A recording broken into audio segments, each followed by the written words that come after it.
तो दोस्तों, हमें बजट से उम्मीद क्या रखनी चाहिए? नॉर्मली जब हम बजट देखते हैं तो हमारा सबसे पहले ध्यान जाता है कि इनकम टैक्स में रिबेट मिली कि नहीं मिली, या किसी इन्वेस्टमेंट या सेविंग पे कोई रिबेट मिले।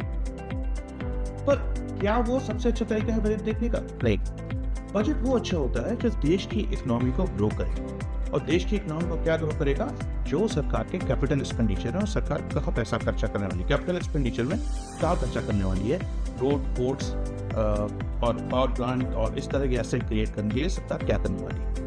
देखिए, इनकम टैक्स से अगर आप ये सोचिए कि सरकार जब ग्रोथ के लिए पैसा खर्चा करेगी तो हम सबकी इनकम बढ़ेगी। क्या जरूरी है कि हम थोड़ा सा टैक्स बचा लें या अपनी इनकम में बहुत ज्यादा ग्रोथ करें? तो अगर आपको टैक्स सेविंग थोड़ी नहीं मिलती है और सरकार का कैपिटल एक्सपेंडिचर बहुत अच्छा है, तो आपको इस बात से खुश होना चाहिए कि सरकार ने कुछ ऐसा किया है जिसकी वजह से फ्यूचर में आपकी सैलरी, आपकी बिजनेस इनकम ज्यादा ग्रो करेगी। तो जब भी आप बजट देखते हैं तो कैपिटल एक्सपेंडिचर की फिगर को देखिए। कैपिटल एक्सपेंडिचर हमारे टोटल बजट का करीब 25% से भी कम होता है। तो एक अच्छा बजट वो है जहां कैपिटल एक्सपेंडिचर ज्यादा हो और रेवेन्यू एक्सपेंडिचर धीरे धीरे कम।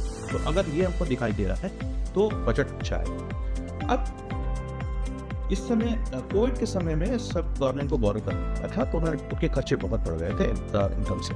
अब धीरे धीरे दुनिया भर में सरकारें ने वो अपने खर्चे कम कर। तो खर्चे कम करने से क्या होता है कि विकास की जो पैसे हैं वो कम मिलते हैं, क्योंकि सरकारों को अपना फिजिकल डेफिसिट कम करनी है। फिजिकल डेफिसिट मतलब सरकार जो खर्चा ज़्यादा करती है अपने रेवेन्यू से, अगर सरकार को वो कम करनी है तो सरकार को कैपिटल एक्सपेंडिचर कम करने पड़ेंगे।